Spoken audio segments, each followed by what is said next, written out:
Hello, welcome everyone. Really excited for our Indie Author Day celebration with Romance Reading Salon. We are a part of the Inclusive Romance Project. My name is Karma Kelly. I'm the founder of the Inclusive Romance Project, and we're so excited to have this event where we can celebrate and highlight many of our members who are indie authors writing amazing romance stories. We are going to have a great time. There are seven of us who are going to be reading excerpts from some of our favorite books that we have that's already been released. And we are going to ask all these wonderful authors some questions around being an indie author. And fun times, we'll have a raffle drawing at the end of our event. All of us authors have some raffle prizes to give out, and all you need to do is comment during the event, and we'll be able to include you into the drawing for entry. So, without further ado, I would like us to get started. And the first author that is going to be reading is Catherine Grant. And Catherine Grant writes Regency romance novels featuring smart women, sensitive men, and a healthy tablespoon of history. Her debut novel, The Ideal Countess, has been recognized as a finalist for the National Indie Book Awards and the National Indie Excellence Awards. So if you love ball gowns, secret kisses, and social commentary, a book hangover is definitely coming your way. I am so excited to introduce you and welcome Catherine to share her excerpt from her novel, The Viscount Without Virtue. So take it away, Catherine. Thank you so much, Karma. I'm really excited to be here. Karma is an amazing leader of the Inclusive Romance Project community, which has been an amazing community to meet fellow writers of indie and traditional and aspiring persuasion who are looking to write romances, storylines, types of happily ever afters. So I'm excited to be here as part of the community. And I am reading an excerpt from my recent release, The Viscount Without Virtue, which came out about maybe a month ago, less than a month ago. And so I'm going to be reading an excerpt that's about 20% in. So the setup that you need to know is in The Viscount Without Virtue, Miss Ellen Preston lives on an estate with her father's a baron, and he realized with his wife several decades ago that the economy was not fair and that he was getting his wealth from kind of icky places. So he basically set up his estate to be a Regency commune. Everyone's welcome to come work there. It's pretty egalitarian. He shares his profits with everyone who lives there. And so Ellen has been raised in this really idealistic world, and she actually works in the carpentry. And meanwhile, her father's political enemy, Max, has come undercover because he wants to write a newspaper article that is going to expose all of the hypocrisy at Northfield Hall. And so he has presented himself as an ex-convict by the name of Mr. Sims, and he purports that he wants to be working for the Northfield Hall to save money to go back to his home. But in reality, he's a Viscount who's trying to find dirt on Ellen and her family. And he's working in the carpentry as well, but it has become very clear from the first time that he picked up a tool that he has no idea what he's doing. So Ellen, as an expert, knows he's lying, and she's kind of just tolerating him because he's like hot. And she also wants to be generous because she figures he's a man down on his luck. So in this scene, he has just kind of taken a water break, and they have been left alone in the carpentry for the time being. And so he turns to Miss Preston and he says, "I am at your service, Miss Preston." Her eyes, he noticed, had roamed downwards, examining the sweat soaking through his coat, perhaps, admiring the ripple of his muscles, he hoped. You may remove your jacket, like. Now her cheeks definitely blazed. It is too hot to stand on. Max could have taken that opening and turned it into something naughty and delicious.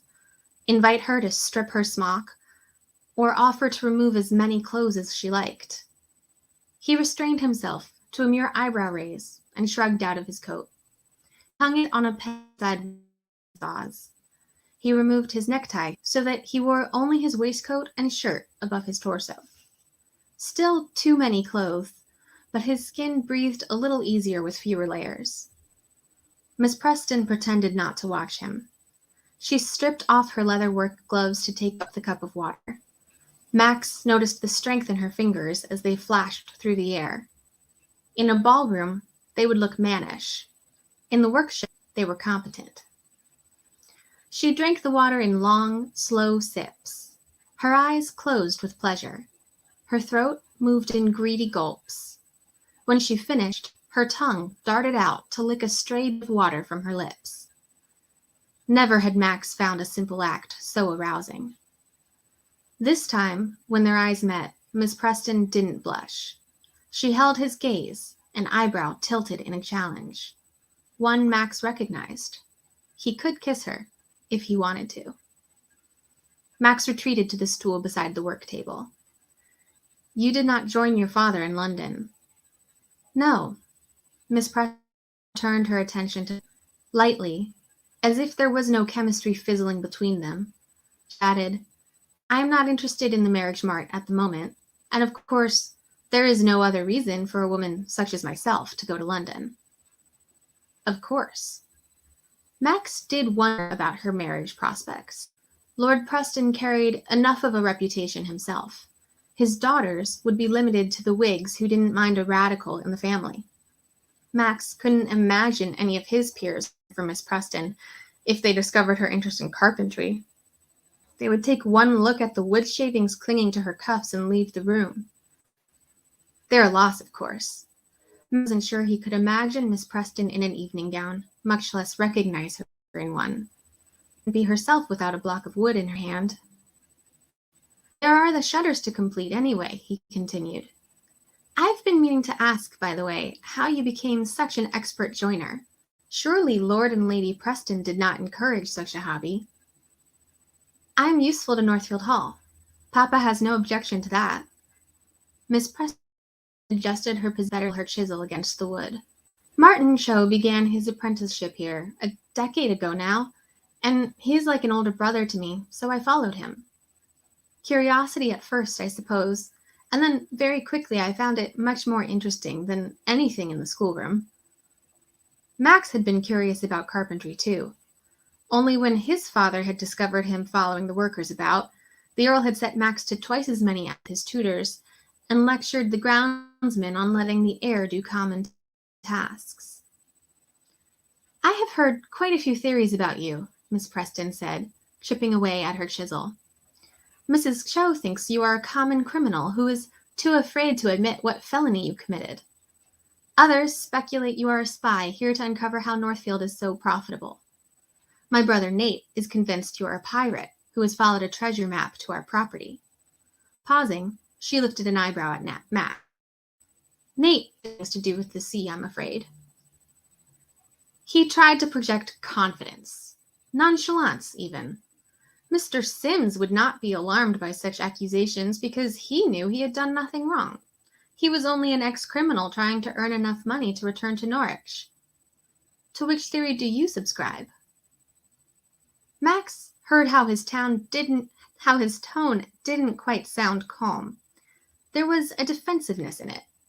Miss Preston paused, chisel hovering over her wood, to reply, I should like to believe you tell the truth, Mr. Sims. That is the magic of Northfield, after all. We believe in each other and forgive each other our sins. Of course, that's easier to do if we know what our sins are.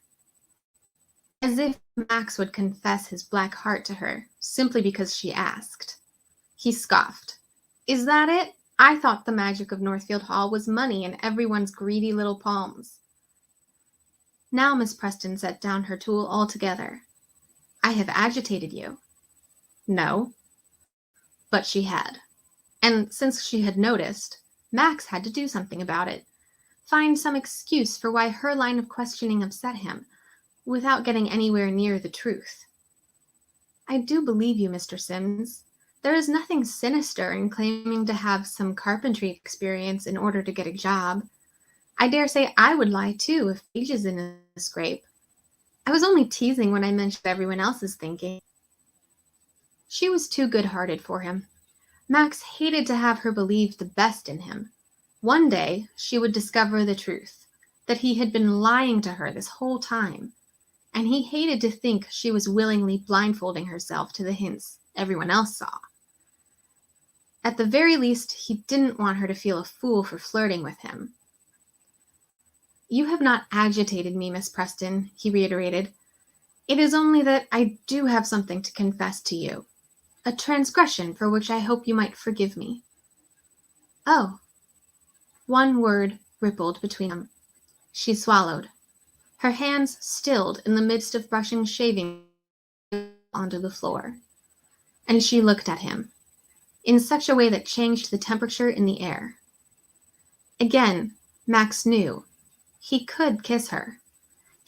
Her in his arms, lay her across the shutters, relish in the sweet heat of her lips. If he wanted. Why he can lie. He was promised to another. Because one day, soon he hoped, Miss Preston would find out who Max really was. It would be easier for both of them if there was no kiss. He opened his mouth to confess to his fictional, except before he could speak, Miss Preston slid from the work table and stepped before him. With him still on the stool, she was almost exactly the same height as him. It's only, before you do,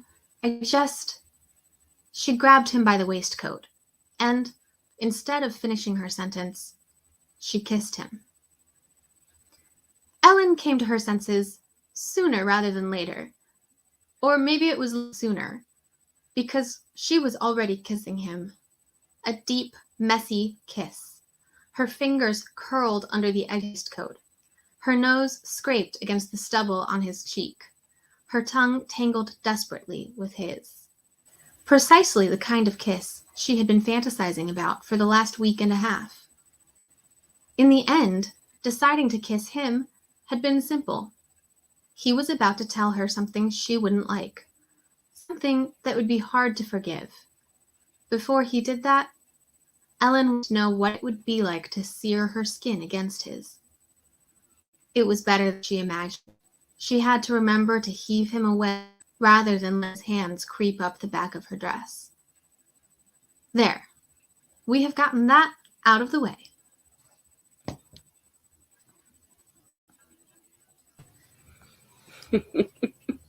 That's my quote from the Awesome. Viscount.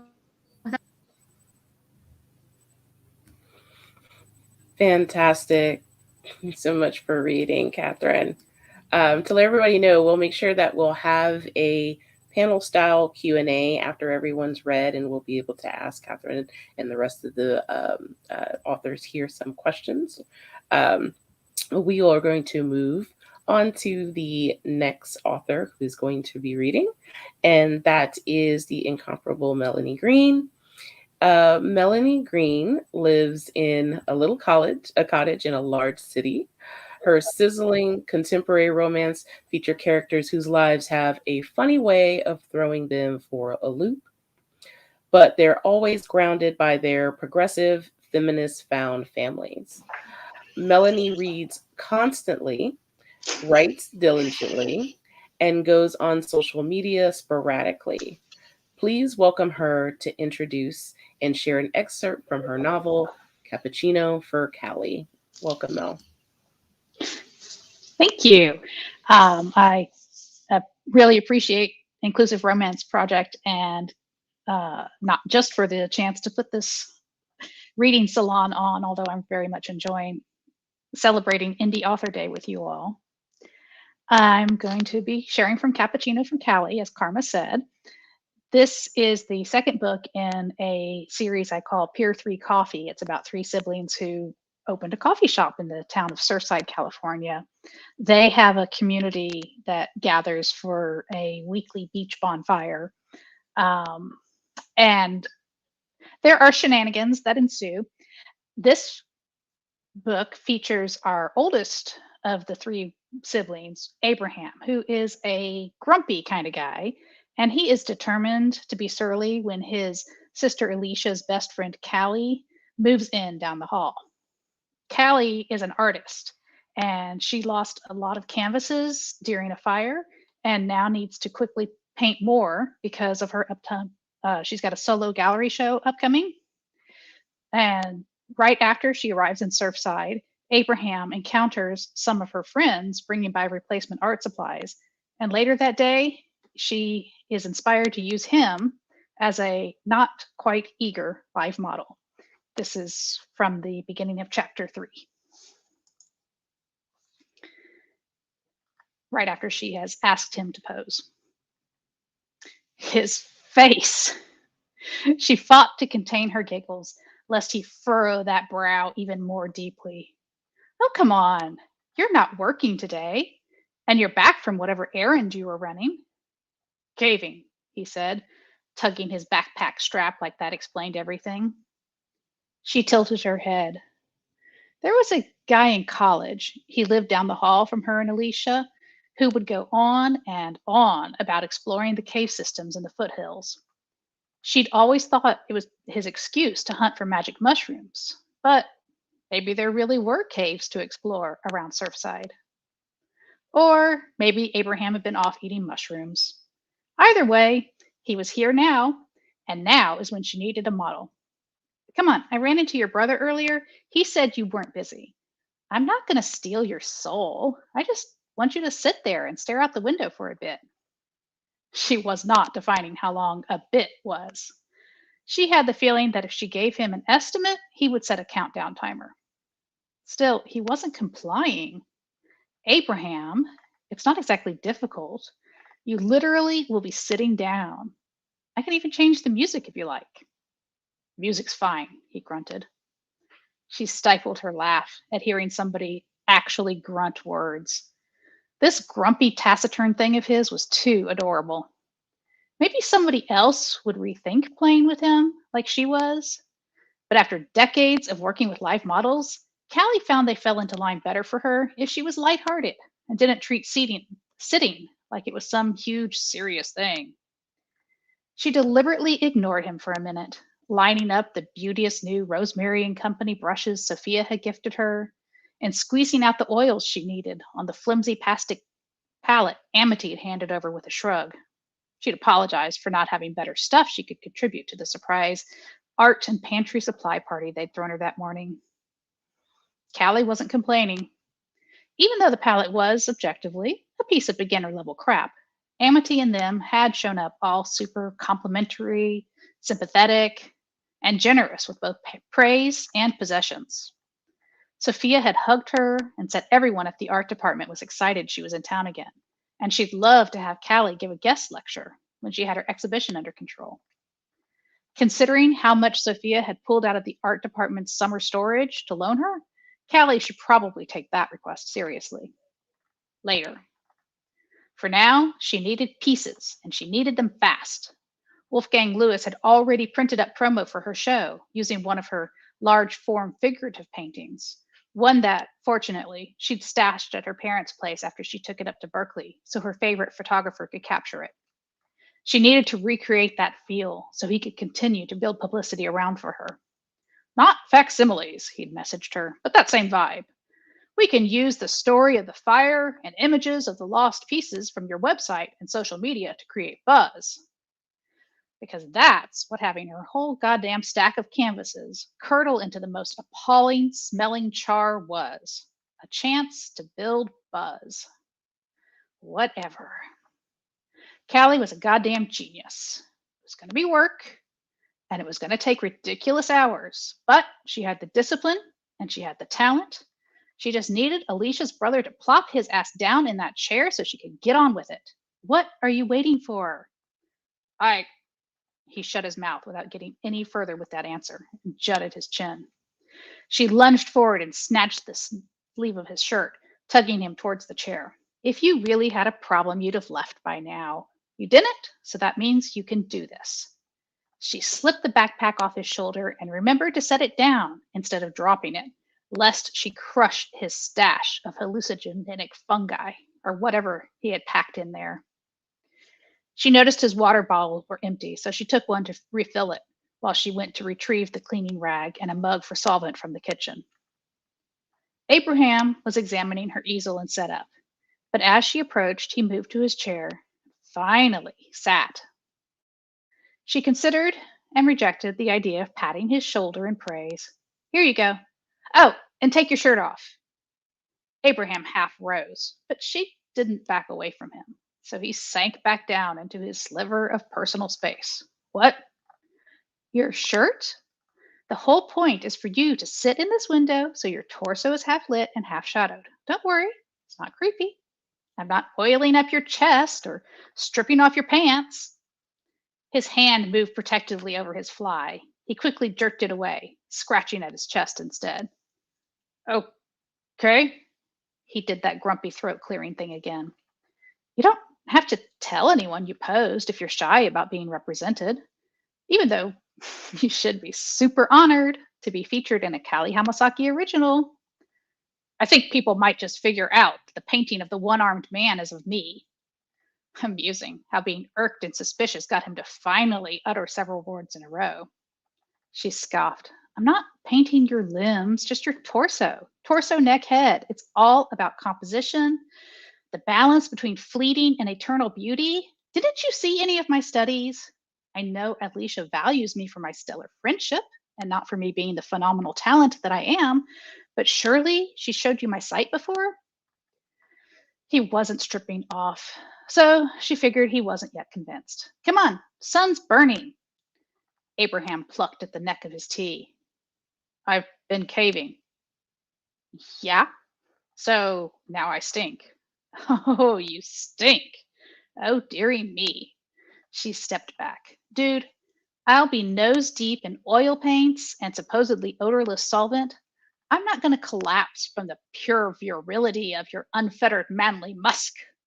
His eyes. How did they keep getting so deep? She snagged one of the Strathmore newsprint pads Salt had left her and sketched the way his brow furrowed down over his thick lashes. When she looked up for another glimpse at the angle of his cheekbones, she saw he'd finally shed his tee and was staring out towards the Pacific Ocean, visible from her balcony. He sat as if he could transport himself onto the distantly crashing waves if he just thought hard enough about not being exactly where she wanted him. That's all I got. You'll have to take it up from chapter 3 for the rest. I love it. Thank you. Fantastic. Thank you so much for reading, Melanie. It was great fun. Oh. Okay, so up next, I'd like to introduce everyone to Pascal, who writes as P.E. Kavanaugh. She is one of our other fabulous members of IRP, and she writes smart and steamy contemporary romances with a splash of suspense and a sprinkle of magic. She's committed to the life-changing powers of true love and great orgasms. Please welcome her to introduce and share an excerpt from her novel, Casting a Spell. Welcome, Pascal. Thanks, Karma, and welcome, indie readers. I'm so glad this event exists and that Inclusive Romance Project is taking part, and I hope you all have taken advantage of all of the wonderful events, because I feel like the indie community is incomparable, right? In its talent and generosity and humor and sexiness and all the good things that you want in your books.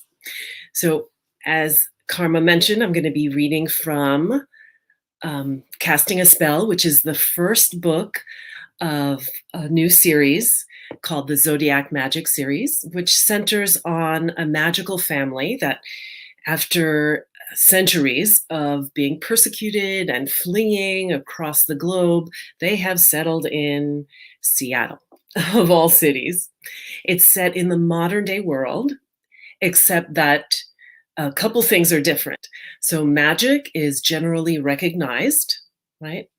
And the people who use magic or have magical abilities are controlled by the government. So there's a registry, and all of the magic that can be performed has to be, there's permitting and licenses and all of this. It's like driving a car, but it's for magic spells.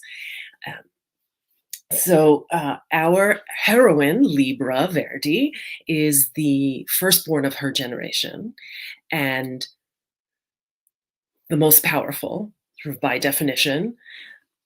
Instead of embracing that, she's actually spent her whole life running away from being a witch. She doesn't like it. She doesn't want it. It has done nothing but cause headaches in her life. She just wants to be a normal person and have a normal life and, not have all of these entities constantly interfering in her life. She has, the book opens at the end of her day. She runs a dance studio and she's locking up, and she's had kind of bad feelings for a while, but she can't point them out because also she's very rusty at magic because she's been suppressing it.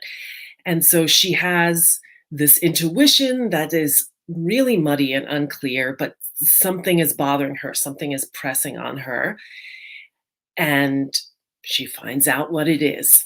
And this chapter is the first we see of the hero, whose name is Ash. There's some adult language, and I'm gonna just like finagle some different words other than using them. So if I say like porcupine or ice cream sandwich, that means there was a spicy word in there. Okay, porcupine. Following someone in the rain had to be one of the crappiest parts of the job. The locals didn't even call it rain, but the air was so saturated it found its way underneath layers of clothes, seeping into marrow. Cold and wet, always. This damn city. How was everything not covered in mold? Ash tugged at the hood of his windbreaker, shaking off the accumulated water, before continuing forward to the next awning, where he could wait with the others taking cover. He had to stay close enough to guard his target and far enough to be inconspicuous. Her whole night had been a series of stops and starts. Every time he thought she'd head home, she changed her mind. She'd gotten into her car, warmed it up, then had gotten out again. She could have stayed in the noodle place and finished her dinner. She could have even been partying in that bar she almost entered. Having been watching her all this time, he'd never seen her go to a bar, either by herself or otherwise. Maybe he should have predicted she wouldn't go through with it, but something had made him excited for her. A woman like that should have fun once in a while. But now he was stuck getting drenched. To make things worse, instead of heading back to her car, she'd chosen to walk the wrong way around the block. The long way. Something had gone down with the crowd in front of that bar, he was sure of it. Scared her off enough to not want to cross in front of the place again. Maybe some grilled cheese sandwich had said something pervy to her. No surprise there. Guys were dicks. Oops. He scanned a small group huddled under the marquee of an old-fashioned movie theater right before she passed in front of them. Crowds could be a problem, but that one was benign. She picked up her pace, nearly jogging, and he was forced to do the same. A guy his size, moving like that, was an attention magnet, but he had no choice. What the hell was up with this woman? They continued in step, 25 feet apart, to the middle of the block when her destination became clear. A small walkway connected to this end of the block with the parking lot behind her studio. He stopped at the corner and watched her turn off the brightly lit street into a darkened corridor. Dull thuds and groans rose over the patter of rain. Damn it. He could recognize those sounds anywhere. Some guy was getting his booty kicked back there, and she was oblivious. What was wrong with her? Magicals were supposed to be super aware, but she was walking right into a fight. He rolled his eyes. So much for Spidey sense. Ash took cover under the wide canopy of a tree, holding his breath and ready to make a move. Each of her footsteps created a tiny echo in the narrow passageway, but maybe the attackers wouldn't hear her over the rain or the cries of their victim. It would be another 12 steps before she'd be out of the patch of darkness. She just had to make it through, then he'd have clear visuals on her again. Joining her in the alley was a no-go. She'd be startled, cry out, then they'd both be discovered. His body vibrated with adrenaline, his vision laser focused, using the tiny amount of light to watch her silhouette as it moved away. With no warning, she fell against the brick wall, gripping her head. He took 2 steps into the alley, hoping to get a better look, and stopped. What was wrong with her? He calculated the risks of the 2 best options. If he stayed silent and unseen, she might make it all the way to her car undetected. If he made a quick move, it would either scare the bad guys away or piss them off. It would also compromise his anonymity. The assignment encouraged keeping the program covert, although it wasn't critical. She would find out eventually, of course, but the longer she didn't know, the safer she would stay. The safer she stayed, the sooner he could call this job a success and move on to the rest of his life. A group of drunk women ran right into him, one of them giggling as if it was the funniest thing that had happened to her all day. By the time they passed, the scene in the alley had shifted. It was the movement of the target's white to-go bag holding her leftovers that sent him running. Her gasp confirmed his worst-case scenario. He reached her body in less than 4 seconds. His hand clutched her mouth, assuring her silence. His arm wrapped around her waist, and they were out of sight of those idiots before they could be discovered. He pulled her into the center of the cinema crowd he'd assessed minutes before. Getting lost in a crowd was a tried and true technique, but he had to ensure she didn't broadcast any distress. "You're safe," he said, keeping his grip around her body but releasing her mouth. After a tiny pause, he let her catch her breath. They crossed the street through the slow-moving traffic and slipped into a dimly lit restaurant. She kept up as they passed the smiling hostess and into a long, bright hallway flanked by restrooms. He placed her with her back against a dark red wall, but did not release his hold. Everything about this situation was carved into his experience and instincts. Bring the target to safety, minimize exposure, maintain command, avoid loss. Ash held his gaze on the opening into the restaurant, preparing for interruption. There was nothing he couldn't handle or maneuver around. After a full 60 seconds, no one appeared, and the sounds from the restaurant remained steady. He eased the pressure, keeping her restrained. She took in a sharp inhale, and he snapped his gaze to her. The image in front of him caused a stutter in his own breath. She was stunning. All those hours watching her from afar did not in any way prepare him to be inches away. If the situation had been different, this position, him pressing her against a wall, their bodies molded to each other, his face so close he could see all the colors in her eyes, would have described a vastly different night than the one he just had or was about to have. He put another inch of space between their bodies. Something was strikingly different about this moment. In all his years, he'd never been aroused. during the heat of a mission, even when the situation would have warranted. He opened his mouth to say something, warn her about making a scene, regain control, but his brain went numb, and all that came out was, huh. Her eyes widened, and drops streamed down her cheeks. Except they weren't tears, just rain. Right before a droplet reached the beautiful, graceful curve of her jaw, he realized what had felt odd. It had been too easy. He'd been prepared for a much harder fight. She hadn't tried to scream, struggle, or resist in any way. She was supposed to be scared, or at least angry, but all he saw in her eyes was gentle curiosity.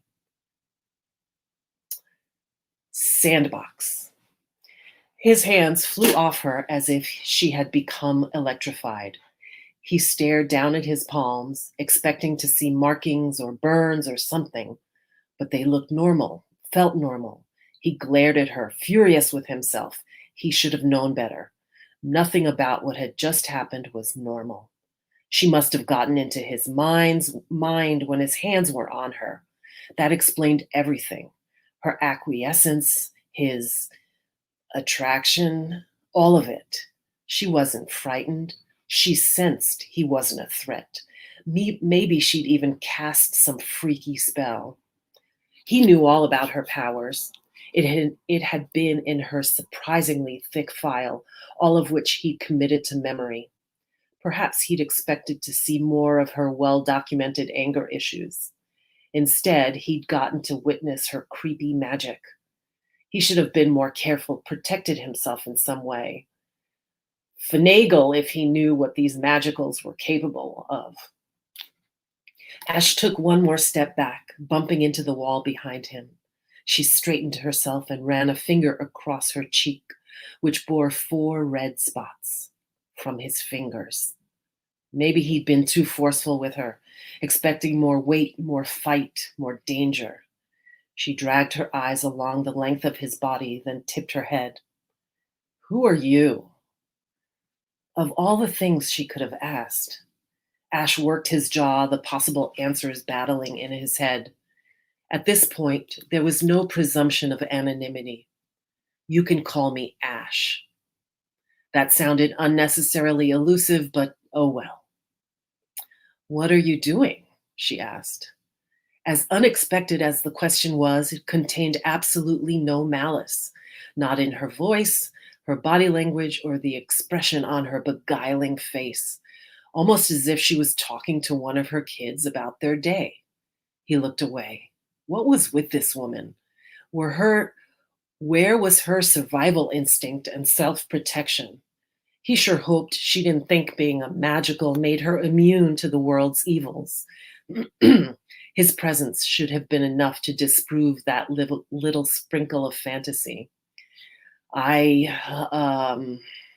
This required delicate handling. I saw you were in trouble. She pitched forward and narrowed her eyes, as if she was looking inside his soul. Damn. Have we met? You look familiar. Yeah, I've been following you for weeks, he thought. No, we haven't met. Why did you bring me here? Her gaze flitted toward the center of the restaurant. He straightened. Some idiot was getting his booty kicked in the alley by some other dumbheads, and I didn't want them to harm you. She shook her head, and he wasn't surprised to see her confusion.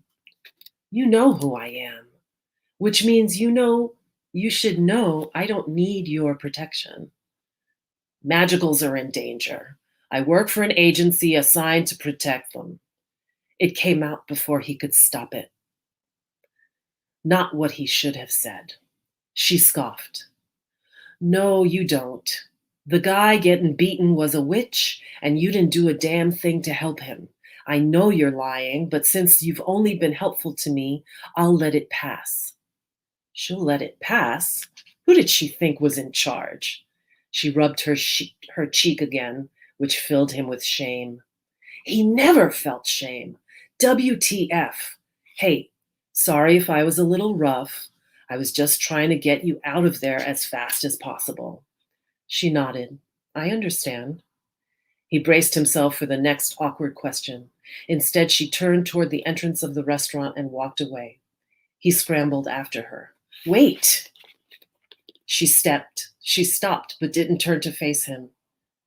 I'm coming with you to make sure you get to your car safely.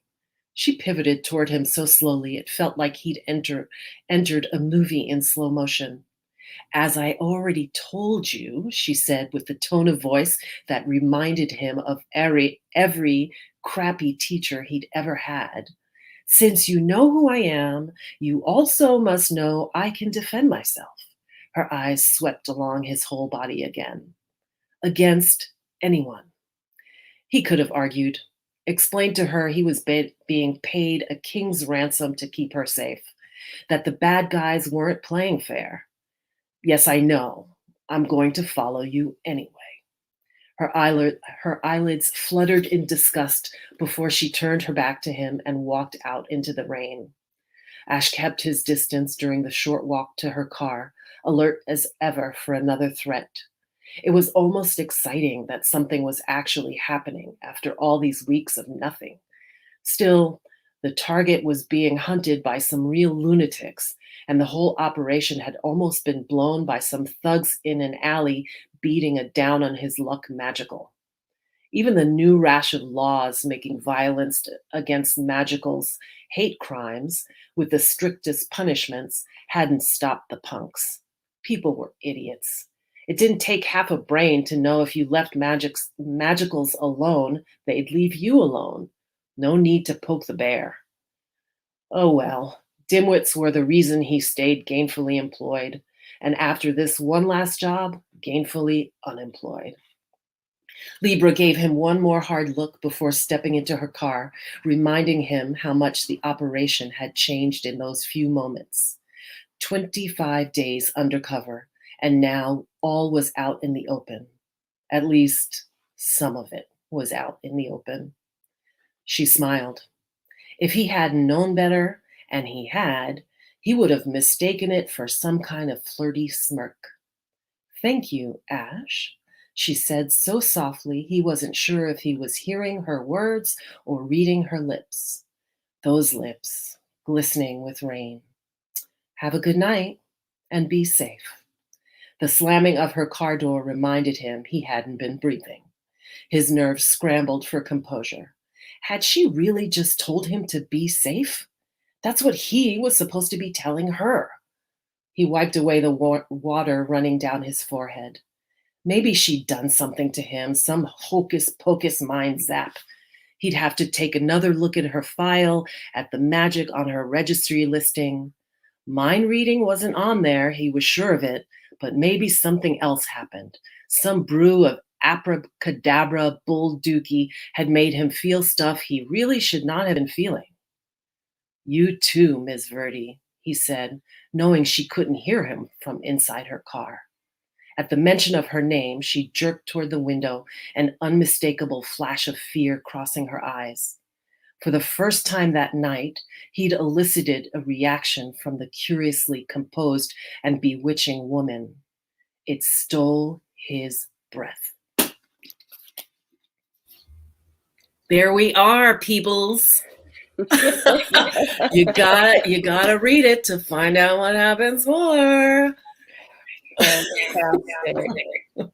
Oh, thanks so much for reading that, though. Oh, thank you for putting this together, Karma.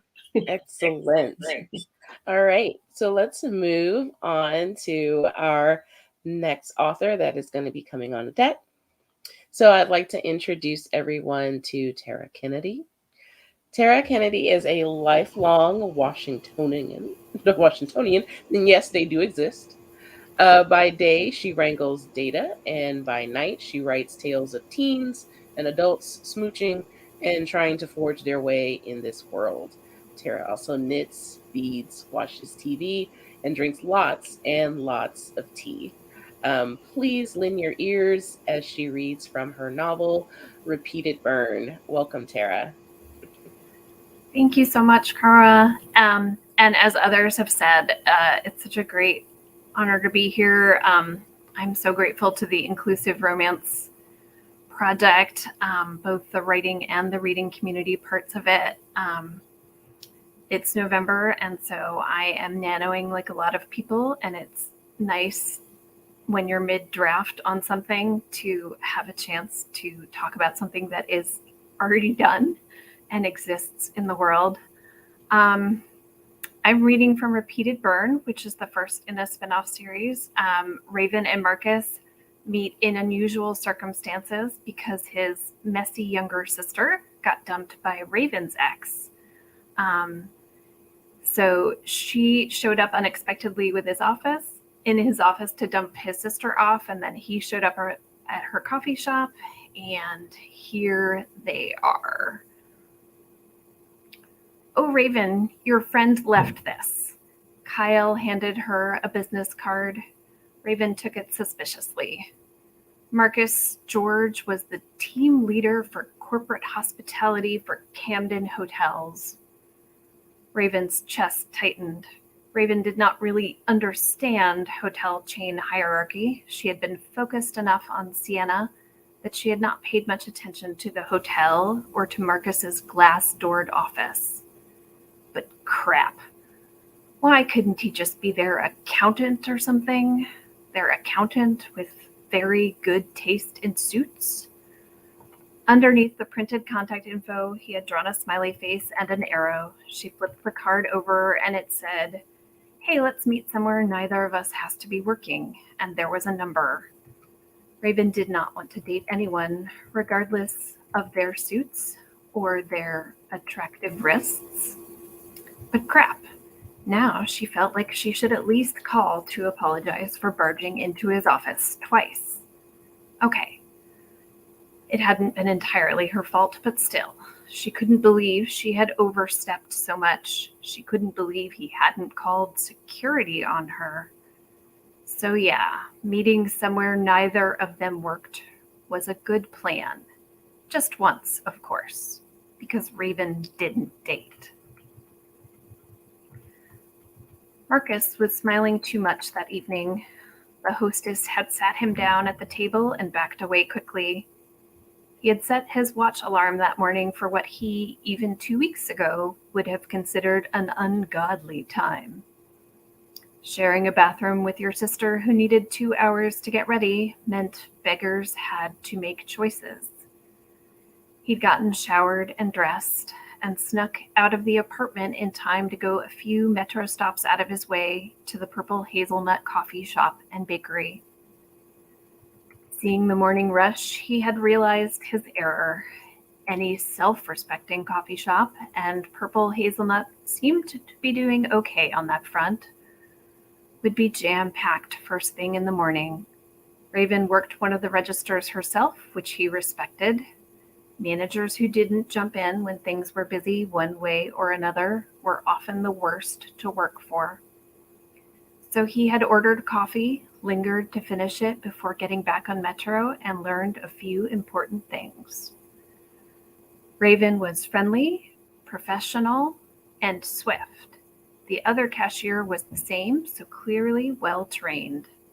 The employee who came in from the kitchen to restock the bakery case did it swiftly and in a practiced way that didn't interfere with the flow. The shop was pretty clean considering the high traffic volume, and overall the customers in line were patient, indicating they had faith in being served well. Marcus had restrained from dancing when Raven had texted him. It was possible she had agreed to meet for dinner to tell him to leave her alone. Hopefully, some time together in a place of mutual non-work would lead to, well, other non-work behavior. He wanted to kiss her and see if she tasted as sweet as she smelled. He wanted to talk to her about running a small business. He wanted to find out what she did for fun when caffeine and sugar, his two favorite vices, well, two favorite non-sex vices, were her day job. Working in a hotel, he had discovered it changed the going on vacation experience. You couldn't stay somewhere and not evaluate how they were doing it. working all day with coffee and sweets, he wondered if they lost their sheen a little. Marcus liked small places for dates. There was something eminently flexible about a place where you ordered food in multiple waves. You could bail out after round one if things were a lost cause. You could call for the check quickly if things had gone so well it was time to get somewhere with a bet. And if things were somewhere in between, you could extend dinner into quite a number of hours before you even got to dessert. The lighting here was dim without being dark. There was a combo of brick and well-shellacked wood. He had gone home briefly to change into more casual chinos, shedding the jacket and tie. Raven showed up wearing darker jeans and a different purple top than she had been wearing that morning, made of a shinier material that draped over her. The waitress led her over to the table and he smiled and stood. Once they had gotten drinks and menu discussion out of the way, the waitress carrying their orders down to the kitchen, Marcus looked at Raven and smiled. "Oh," Raven said, "I wanted to apologize for busting in on your work the other day. It was rude of me, especially since it was your sister I had an issue with." "It's fine." Marcus waved that away.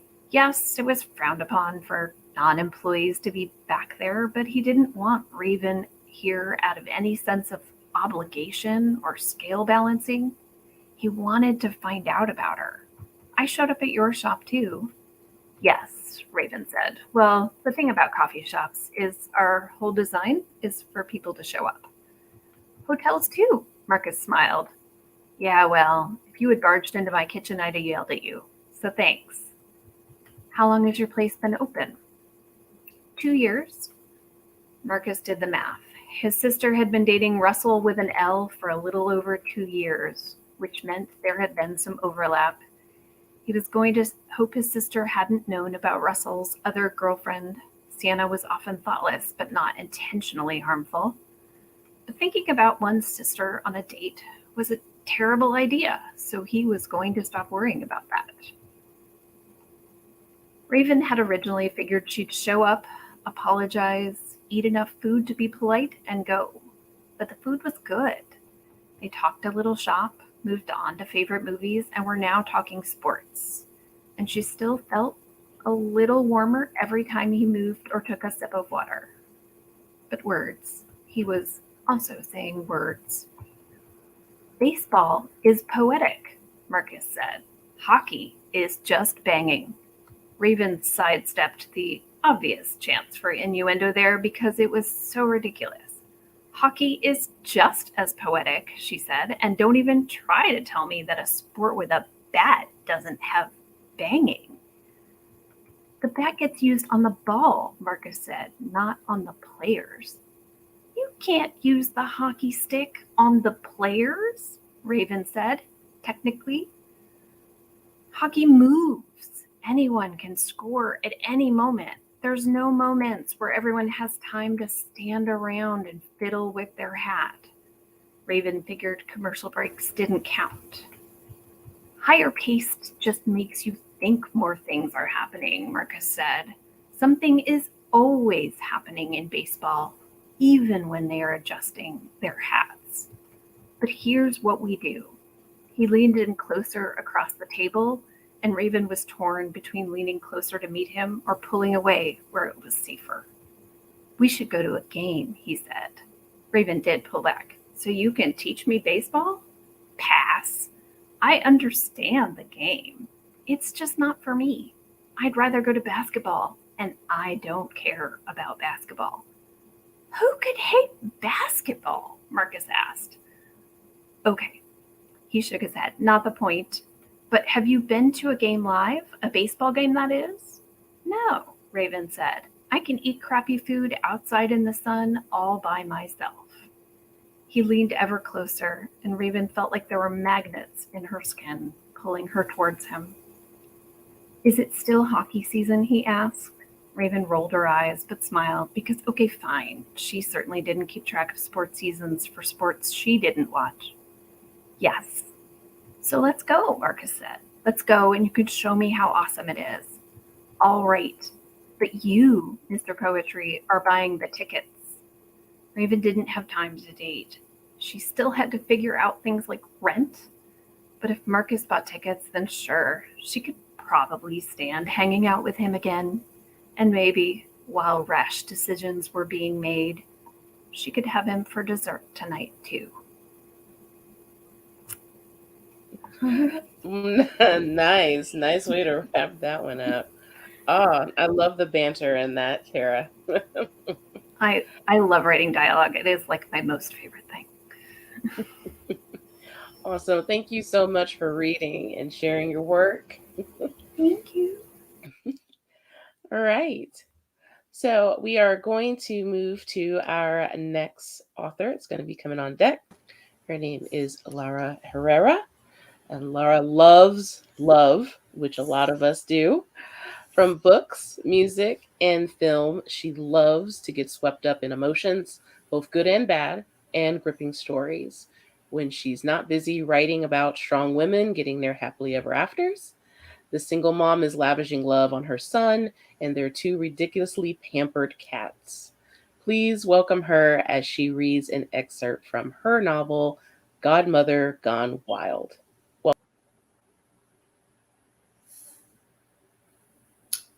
Hi, everybody. Thank you, Karma. This is from a short story that I wrote for an anthology.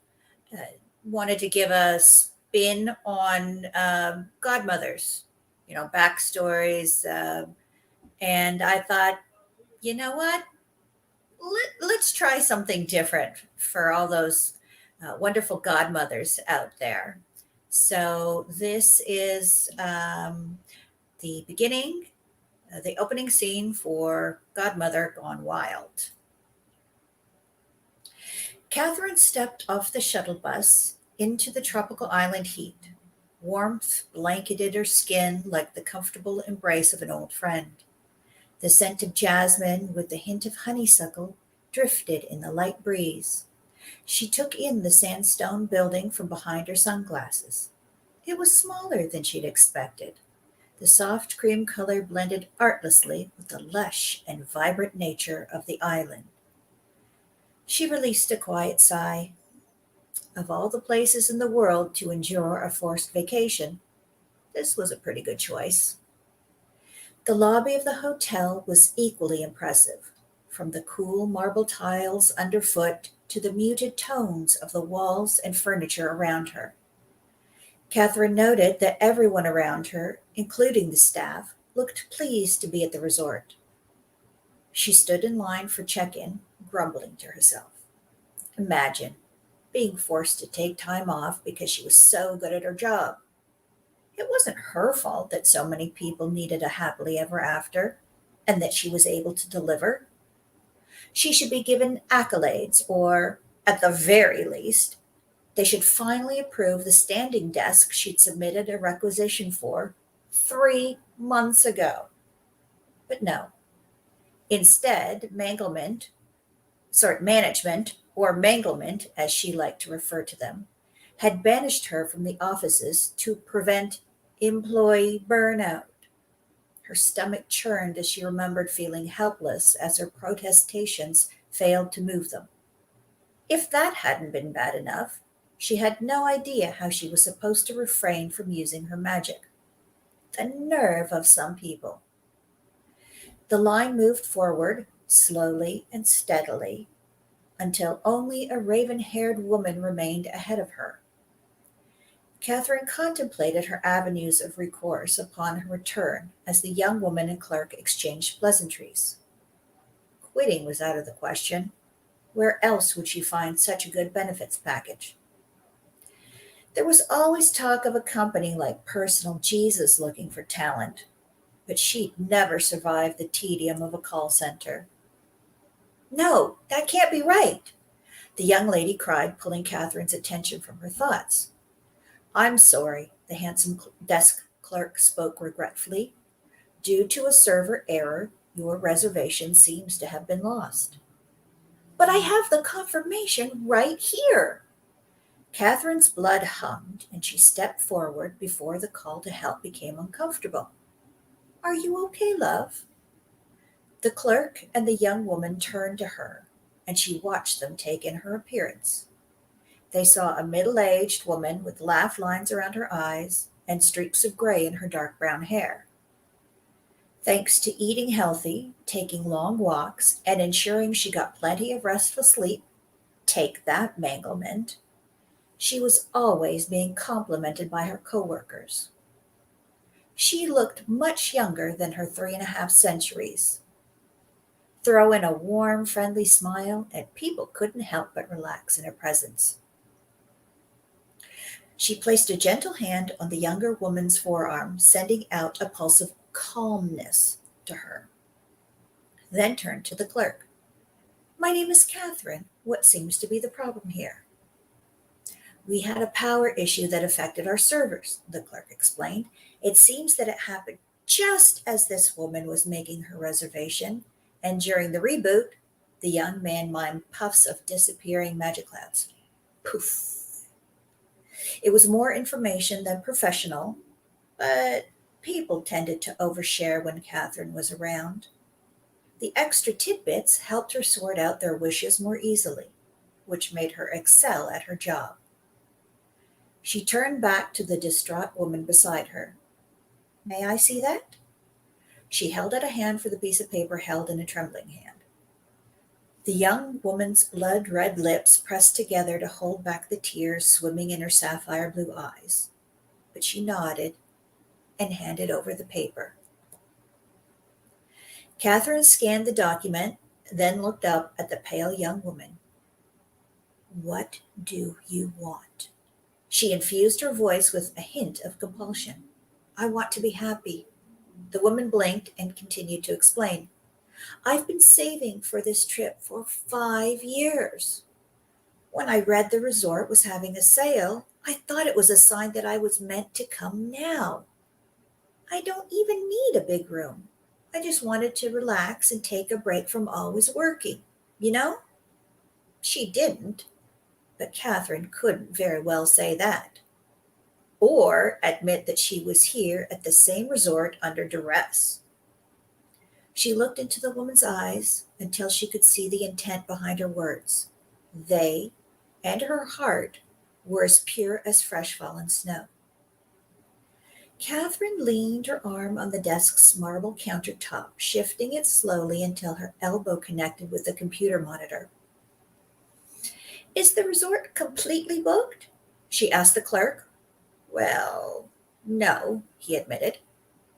So you could work your magic and straighten out this little kink. She mimed typing on the keyboard in case there was any doubt as to her meaning. She added a wink to distract from the spark that traveled from her elbow to the computer. I don't need anything more than a bed. A cot, even, the young woman offered eagerly, her hands clasped in front of her chest like a beggar. Sweet, but Catherine could do better than that. She smiled to herself as her power hummed through the circuits of the computer. The desk clerk played the keyboard like a virtuoso for a few moments before a smile grew. You're in luck. We've had a cancellation for one of our bungalows. I could put you in there. Oh, no, I couldn't possibly afford that. The young woman's shoulders slumped. Nonsense. Catherine straightened to her full 5'7". She caught the clerk's eye and infused her voice with as much authority as she'd once used on a couple of gambling baby forest trolls who'd gotten lost and strayed too far from the heart of the forest, only to begin terrorizing a small village. This was the resort's mix-up, so I'm sure they'll be more than happy to honor the price of your original booking. The young man's face turned red under the combined gaze of both women. I'll just have to clear this with management. He rushed off through a door marked staff only. The young woman turned to Catherine. Do you think it'll be okay? Catherine smiled and took the other woman's hands in hers. Of course, my dear. Why wouldn't it? Now, if you wanted me to magic up a unicorn, that might be harder to do. She winked and smiled. They both laughed. It wasn't so much that unicorns were hard to produce, they were simply ridiculously hard to keep contained. Once people caught a glimpse, news stations, government corporations, and conspiracy theorists all wanted to get their hands on the poor dears. In fact, there'd been this one time in a small village in the steppes of Ukraine when "You're in luck," the desk clerk announced with a wide grin. "My manager improved the new reservation and the original price." "Oh my gosh, I can't believe it!" The young woman threw her arms around Catherine. "You were right. This is going to be the best vacation." Catherine patted the other woman on the back. This was the part of the job that made the long days and hard work worth it, helping people find joy. It was addictive, too, the appreciation for her skills. Magic was a gift that she loved sharing with others. They separated, and Catherine stepped back to allow the clerk to finish the check in. "There you go, Miss White. Welcome to the island. We hope you enjoy your stay." Miss White grabbed the offered key card and clutched it to her chest as though afraid it might actually be snatched away. With one final smile at the clerk and Catherine, she drifted away on a cloud of happiness.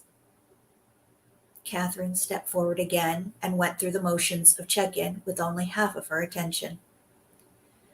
Now that the thrill of helping was gone, the tiniest smidge of guilt for using her magic against the dictates of her employer sat like a rock in her stomach.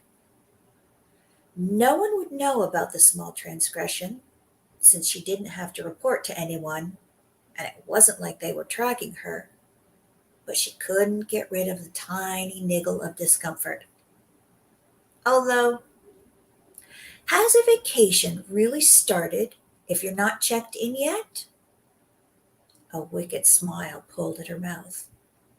Traveling definitely shouldn't count as part of the vacation, because it was almost like work. Now that she was onto her room, though, her vacation had officially started. She simply wouldn't use her magic from here on out.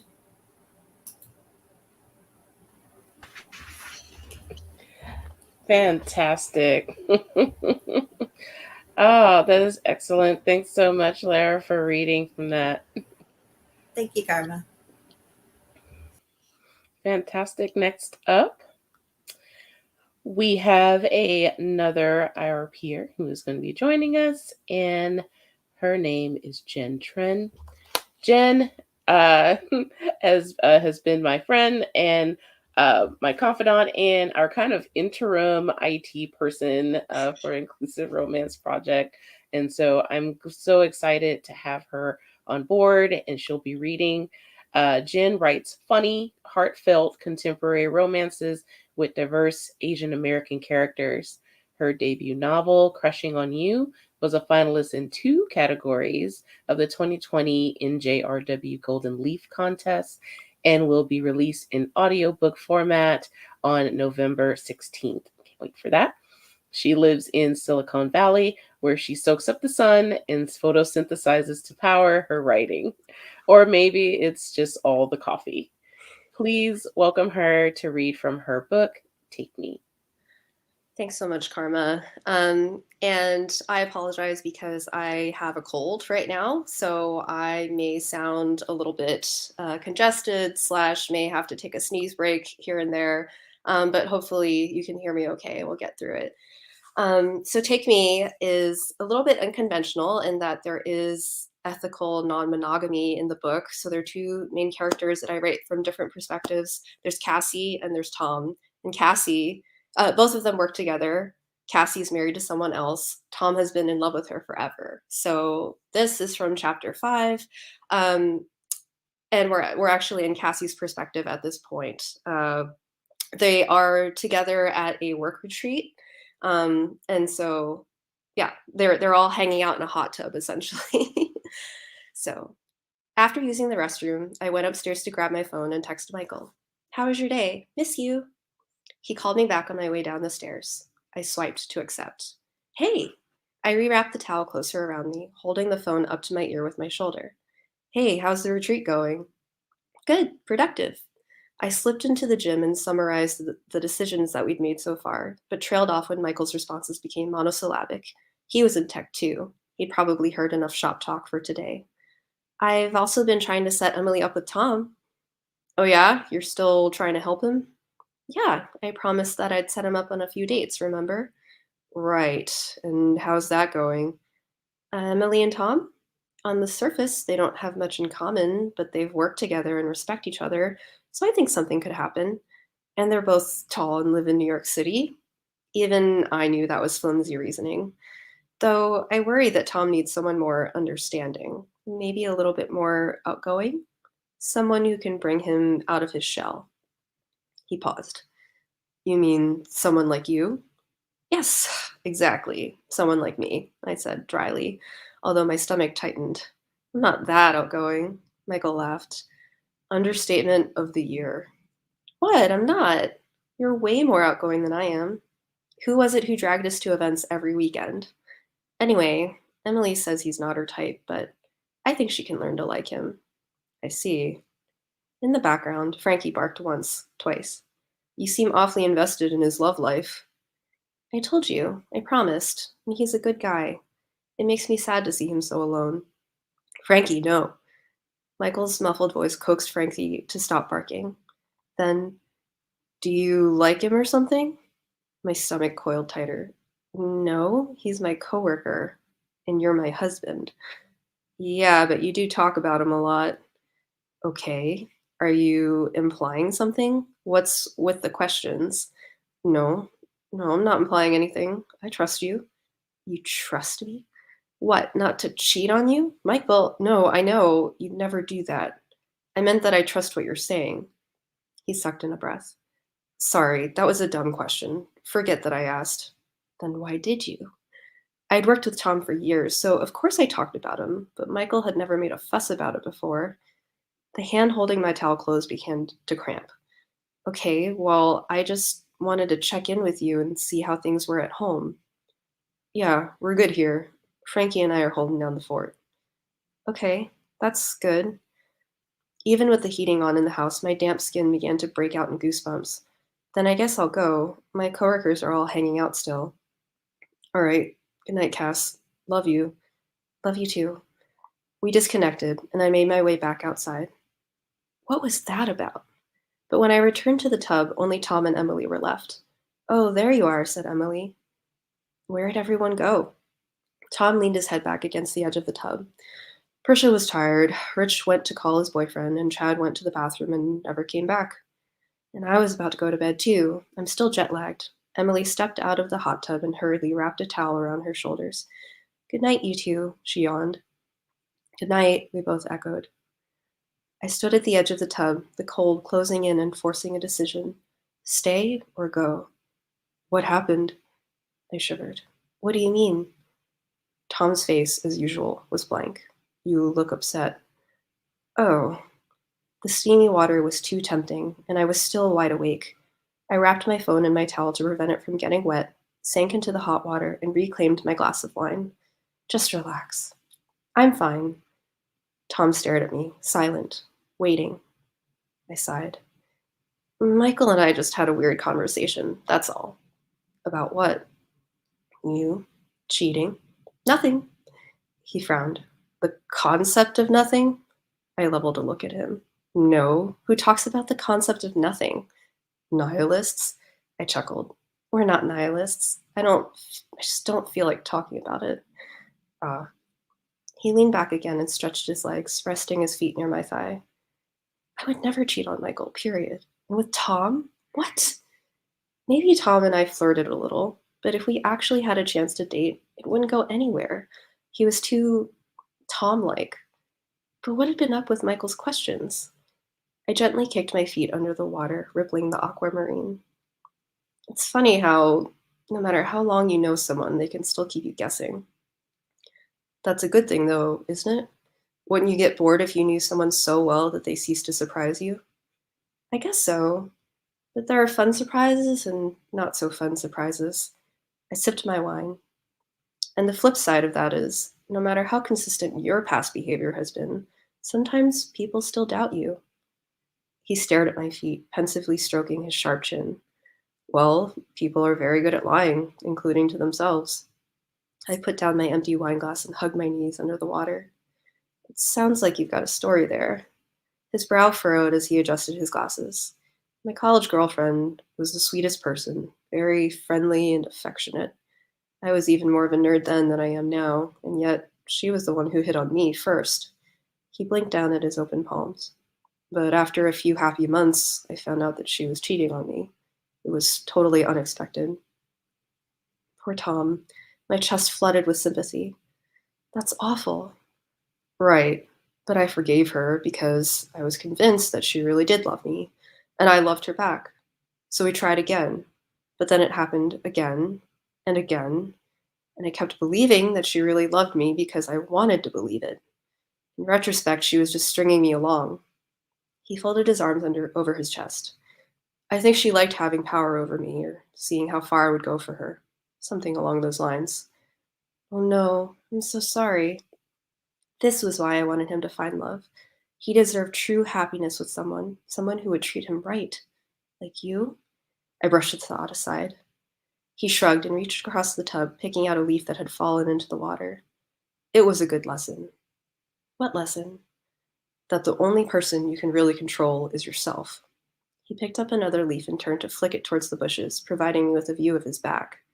No wonder he slouched all the time. Even relaxed in a hot tub, the outlines of his upper back muscles were obvious, swimming threateningly beneath the surface. He must have overdeveloped them from climbing. I don't think that was the lesson. I think that she was just not a very nice person. There are plenty of people who would never cheat, like myself. But you can't really know. Under the right circumstances, anyone could be tempted. He swept his gaze around, pausing when it landed on me. My heart thumped. His eyes lingered. What are you? I trailed off as he took a step towards me and reached out, hand tilted as if to cup my cheek. I sucked in a breath, heart pounding, pounding, pounding. His fingers rose higher, up to my hair, and pulled out another little brown leaf, which he tossed towards the bushes. Where are these coming from? The trees are all over there. I almost laughed. Tom was Tom, and I was drunk. We should tell Cal to fire her groundskeeper. What? I'm kidding. Oh, ha. I was losing it, and it was time to go. You know, I'm pretty tired. I'm gonna go to bed. He cocked his head at me. Do you need any help? No, I'll be fine. I stood up at my seat, wobbling slightly, and picked up my towel to wrap around myself. Something black plopped into the water. Oh, shoot. I crouched, but Tom was already there at my feet, reaching towards the bottom of the tub. He briefly submerged, then re-emerged, dripping, and offered me my phone. Here. With his free hand, he swept his damp hair back, flexing his bicep once more. But this time, he was close enough that his breath warmed my navel, that I could make out every drop of water that streamed down his jaw, his shoulders, his chest, mapping his body in liquid longitudes. Steam swirled around us, lazily drifting and mingling with the cold night air. What would it feel like to hold him? How well would my palms fit his cheeks, or my torso curve into his? And our lips? Would they mold and move together, or bump and bumble along? The adjectives that came to mind were purely speculative. I wanted to know. What would it feel like? Are you okay? I blinked back to reality. Cold, hard reality, where nothing was ever, ever going to happen between us. Thanks, I blurted out, taking the phone from his hand. I checked that it was still working. Yes, thank God, and finished wrapping the towel around myself. You sure you'll be okay? Yeah, I'm fine now. Just stood up too quickly. Wasn't thinking. He nodded and sank back into the tub. Okay, good night. Good night. I would have run if it weren't dangerous to do so. Instead, I quick scooted back into the house and up to my room. Okay, that's it. Thank you. I'm sorry that you're still under the weather, Jen. You sounded amazing despite. Thank you. Awesome. Fantastic. Okay. So I will be the last one reading. And I will be reading from my debut novel, tall, dark, and deadly. And a little bit about me for those who may not know. I love writing paranormal romance. That's pretty much my cornerstone. That and urban fantasy. Love dark themes and steamy scenes. Lover of dogs, tacos, and I love this community that has been growing so largely. And um, wanted to thank everybody who has participated and everybody who's joined. And so to set up the excerpt that I'm going to read from, the two main characters is Chloe and Ethan. Chloe is a Damphir, which is a half vampire, half human. She is pretty unique and has very special powers because Damphirs are actually very rare. Ethan is her boss and runs what is called um, the Bureau, which is a governing entity that kind of serves as law enforcement for all the supernaturals that kind of run around in the shadows. And so she has been fresh out the clink. She was captured and incarcerated for a time for all the wrongdoings that she has been running amok with another gang.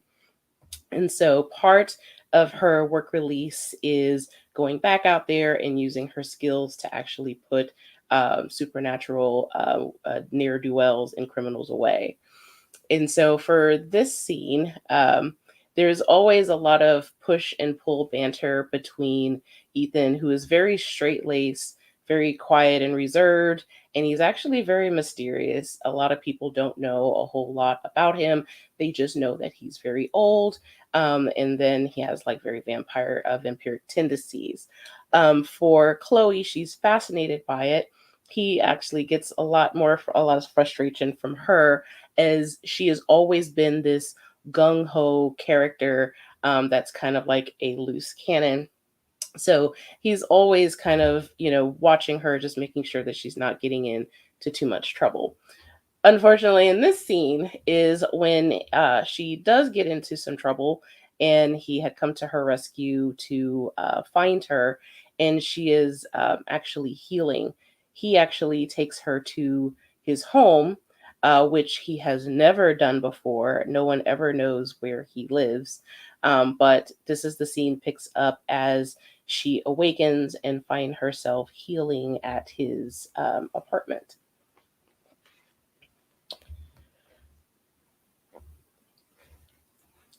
So Chloe awakens suddenly to find her vision blurred, trying to recognize her surroundings. Finally, able to focus, she saw that the wall was decorated with beautiful paintings and gaslight sconces. It made the surroundings dim, but not threatening. Nothing seemed familiar, not even the faint music coming from the other side of the wall. Underneath her was smooth black satin. It was sleek and cool to the touch, as if she was floating on water. She tried to sit up, but her head rang something awful. She cried out in pain.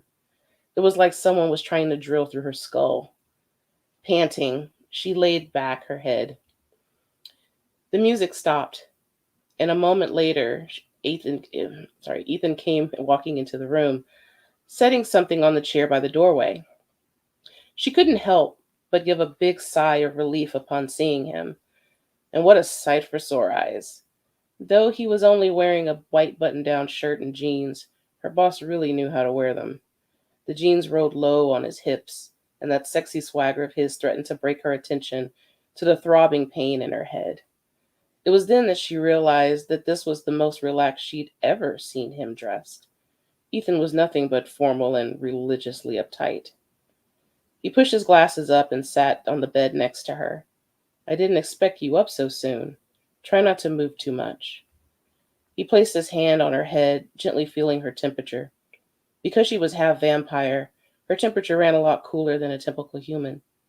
She only ran a fever when her brain was on sensory overload and had her telekinetic energy used too much.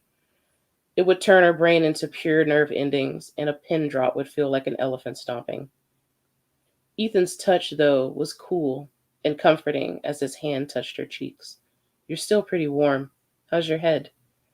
Like King Kong used it for dodgeball. I feel like shit. What's happening to me? And where am I? She tried to sit up, and Ethan softly pushed her back down. You're gonna puke if you keep moving around right now. Just relax and trust me. You're having some really nasty side effects to the drug you were injected with, and you're safe in my home. That took Chloe by surprise. Ethan was extremely private, never entertained anyone in his residence. Ever. No one even really knew where he lived. Her mind took a turn to the night's events, and she took a deep sigh laced with angst. Did you find Alistair? Was anyone left in that complex? Well, he started to unwrap her arm bandage and sighed. Alistair and the others disappeared before I came for you. The guards put up a fight, but none of them made it. Tried to make one talk, and he didn't know anything. Don't worry, we'll find him. Did you find out anything new about the box? As soon as he mentioned the box, Chloe muscles tensed. She remembered what had happened now, and even as she closed her eyes, she saw the face of the woman Alistair was holding hostage. He kept tiptoeing around it until I got clocked on the head by one of his brothers. He didn't disclose what was in there, only that he knew Eddie was looking for it, and it contains a raff for the Fae. The script on the box is definitely Fae. Leto gave me more information to confirm it. Something the vamps may use against them. It's got to be pretty substantial since the Boyettes are putting a lot of effort to find it. This doesn't look good, because if anything happens to the Fae at the hands of vampires, even rogue vampires, the truce is going to go all to hell.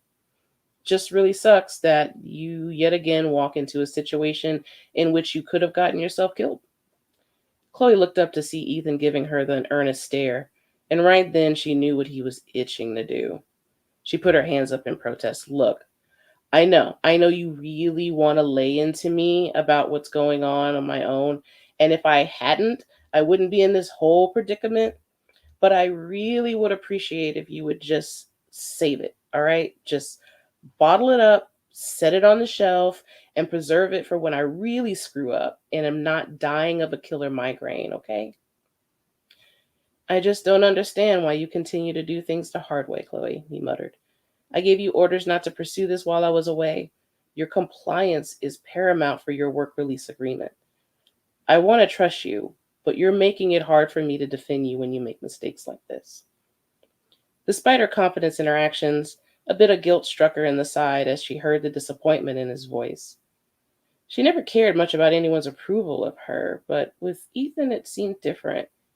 He didn't ask for much, and in the end, she knew he had to answer for her actions. Removal of the bandage revealed a nicely healed arm with just a hint of scars. Your injuries look like they're healing, just healing really slowly. He reached over to the nightstand and opened a small steel case, which contained a hypodermic needle and 3 vials. What's that? She moved away uneasily, her stomach churning and going into knots. It's okay. This is to offset the side effects of the E19. I gave you a dose earlier. Now I need to give you some more to keep your body repairing itself. He filled the syringe and measured precisely a dose of the black-tinted liquid. How many times did they inject you, by the way? Your levels were extremely high for just one shot. He searched for her vein, running his hand up her arm. Though his touch was cool, it made her burn.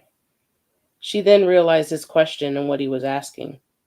She shrugged, looking away. Beats me. I blacked out. Ethan flashed his pale blue eyes at her. Chloe, I hate being lied to.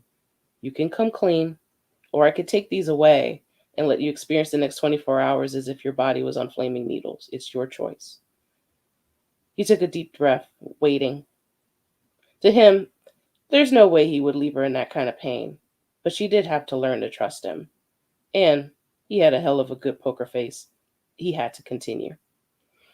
Ethan didn't frighten easily, but nothing would let him forget the relief he felt when he had found her.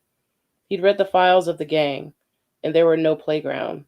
She had been in bad shape when he found her, and had instantly known that the only way that Alistair and his buddies would have even subdued her so easily was with E19. He was certain that they hadn't given her that, she would have given them a reasonable run for their money. Level 6 demonstrations of Chloe's telekinetic powers were unlike anything the Bureau had ever seen. Many happened when she was entranced, and because of that, he thought that perhaps even Chloe didn't know the extent of her power. And everyone agreed, perhaps it was better that way. She frowned and confessed, in spite of herself. Edward darted me with some back at the park. Ethan furrowed his brow. Why didn't you tell me? I could have done something about this earlier. He injected her with the serum and placed the needle back in the box. An overdose of E19 can cause some pretty nasty side effects, including some similar to locked-in syndrome. Because it's tampering with your regeneration, your human half isn't dealing with it very well. If I crashed that warehouse any later, we may have lost you. Chloe offered a sarcastic smile and a thumbs up. Good thing I had my GPS on like a good girl, see? Her smile faded as she saw Ethan's quelling look, obviously not amused. She immediately recoiled. Yeesh, it was a joke. I take it back. Everything else that has dire effects on the half-breed, yay. She was tired of being a freak amongst freaks. Story of my life. Her telekinesis was a curse. Being human was her curse. Hell, being a vampire was her curse. E19 was just supposed to be a vamp tranquilizer designed by the Bureau, a way to subdue them in their strength when necessary. Now, thanks to her stew of DNA, it could have her singing a swan song if she wasn't careful. Or worse yet, locked in her own body, unable to move or speak. A chill ran through her body as she finally realized something really horrifying. I do have a weakness, don't I? Ethan didn't make eye contact and tried to respond nonchalantly. We're not gods. We all have weaknesses, and you, Miss Hunter, are no different. You'll just have to be careful. Stop running into the fray half-cocked and alone. Chloe responded with a mock salute. Ignoring her behavior, he commanded, You need to feed. Ethan got up. I'll be right back. She grimaced at what it meant. Ugh, I'm not hungry. She struggled to sit up and pressed her back against a headboard. She hadn't fed in a while and liked it that way. Never getting used to feeding had been her cross, and she dealt with bearing it quite well. In her younger half-vamp years, she'd done it to blend in so Noah would know that she wasn't 100% vampire. It was no one's business. But she'd always fear she'd wind up dead or dissected by some human or soup who labeled her an abomination. Oh, the things she had to do to assimilate to vampire life.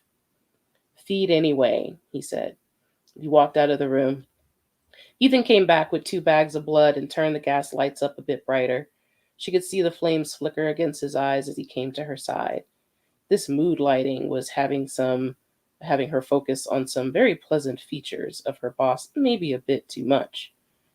Your vampire side can fight the effects quicker if you fed, Chloe. He handed her the bags. Type O, your favorite. So it says in your file. She raised a brow and she inspected the blood bag. I wouldn't exactly call it my favorite. Somewhere along of a cheeseburger or a V8 is more toward my favorite.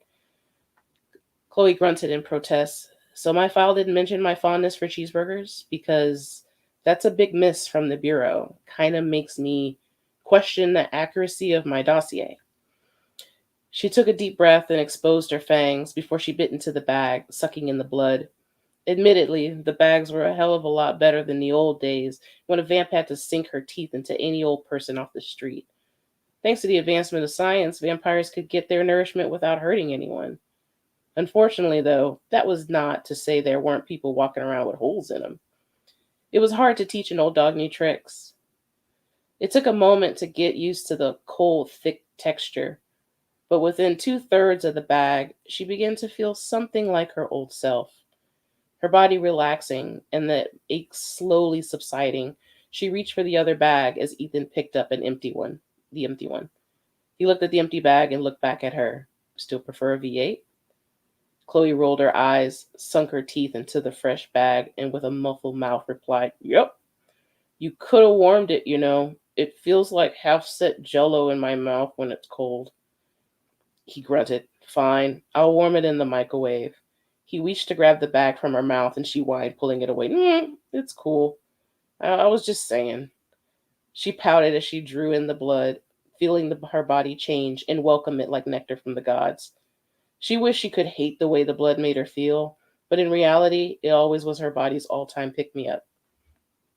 The corners of his mouth faintly curved into semblance of a smile as he handed her the backup bag, and set it on the nightstand. He sat down on the side of the bed and faced her. Chloe, I'm going to tell you something now that you're not going to like. You ready to hear it? She stopped sipping and gave him a really expression. You premise your retort to me like that? You need to lay low for a bit. No assignments. I appreciate your help, but she frowned at his remark. Are you really going to try to do this? Ethan nodded. I am doing it. He glared at her with unwavering demeanor, and she matched it immediately. He could have admired her. He could have admired her electric tenacity if the situation wasn't so dire. She just always seemed up for a fight, and she challenged everyone equally. But he didn't want to fight. He only wanted her compliance, if just for this. If he hadn't found her, she would have died, and the thought of it kept knotting in his throat. If he needed to pull the authority hard to keep her out of harm's way, then so be it. It always seemed she was pissed at him anyway. She tossed the second empty blood bag on the nightstand and picked up the third. She began to drink, then finally tore it away to look at his stoic face. So, you're going to put me on the bench for this? Seriously?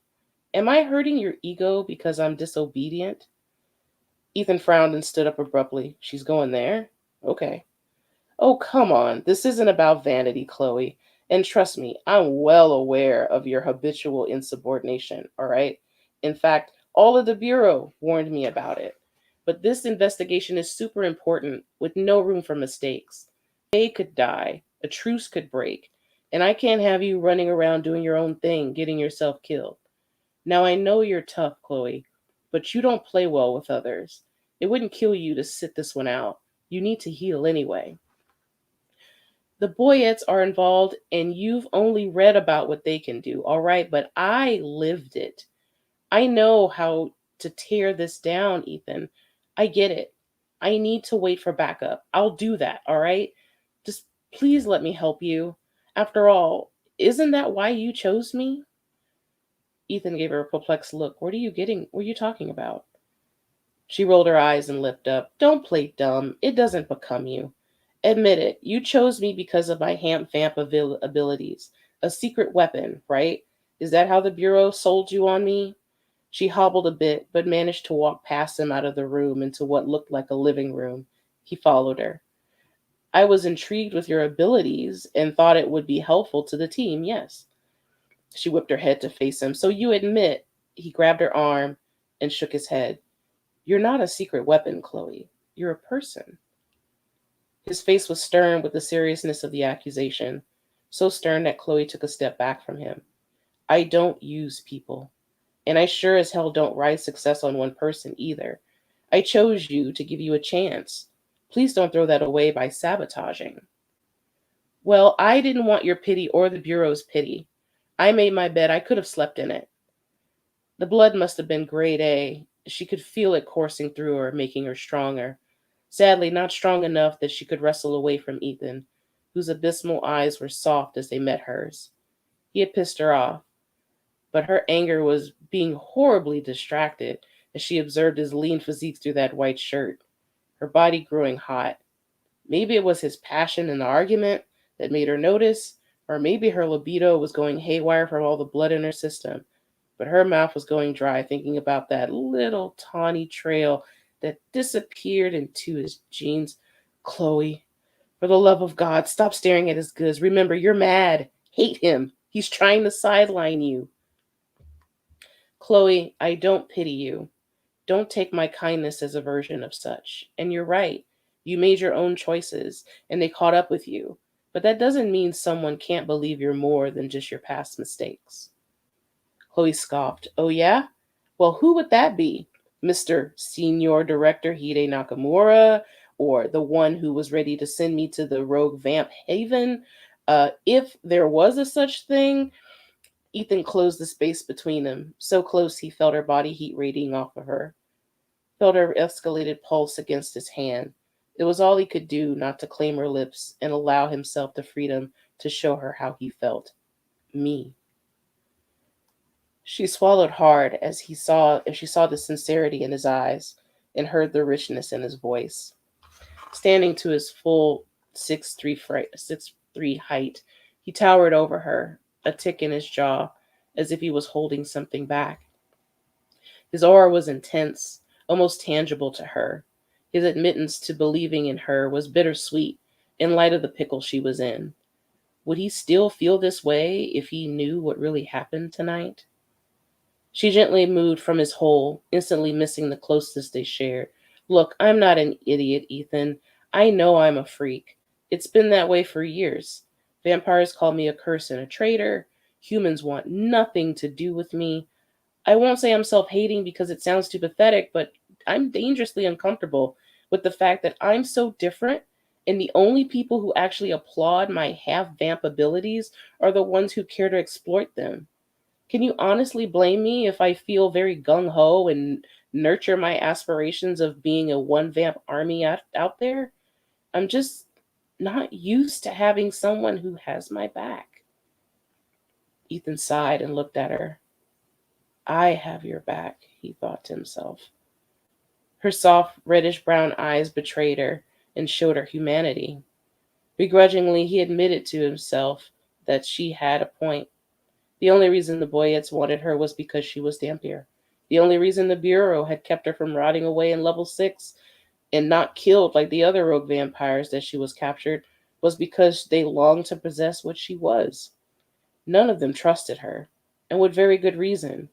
Her track record was as long as his arm. She was a hybrid and a forbidden one at that. Dampiers were regarded as very dangerous, and they were typically part of a witch bloodline. This gave them an added bonus gift like necromancy or telekinesis. They were very rare to be conceived and even rarer to survive birth. If a Dampier half vampire was to abandon his or her humanity, that creature would become an uncontrollable day-walking killer of humans, truly the stuff of nightmares. It was why Ethan had bargained for her freedom so diligently. Keeping her in a cage was no way to preserve that humanity. He knew all too well about her feeling of isolation, of being different. It could be a blessing as well as a curse. There were many days he slept and wished something better for Chloe, but right now, this was the only chance she had. Getting through to her to trust was growing in priority with him. If Nakamura or any of the others got wind of her insubordination, both of their lives would be in jeopardy. Chloe, sit back down. You're going to make yourself sick. She wanted to protest, but honestly, she didn't want to leave. Ethan, though insanely pragmatic, was as close to a friend as she had. She wanted to believe that he trusted her. If she told him about the deal, he may never forgive her, or worse, believe she had something to do with it. Surrendering, she plopped down on the sofa. Sickness was the least of her issues right now. Listen, Chloe, I know that you feel like you're all alone, stuck between your freedom and the Bureau, but I've got no desire to whore your abilities out for anything. Nor would I let the Bureau treat you that way. As I said before, I don't rely on only one individual. As trite as it may sound, team is important to me, Chloe. You, Leto, Ajax, and Tomas all have something amazing to bring to this district, and I want to trust that everyone can depend on one another. He looked at her, his eyes looking into hers. Do you understand? Chloe simply nodded. She couldn't breathe. She knew that he meant what he said. He wasn't using her. He wanted to protect her from herself. Everything he'd done, despite her wayward behavior, had been done to give her a second chance at redeeming herself. He seemed to be the only one who wasn't trying to get something out of her. It felt different. Ever since that day she found herself alone, floating in a wooden coffin on the ocean, being used and abandoned had been the story of her life. Ethan was really proving a friend to her, and right now, that was what she needed.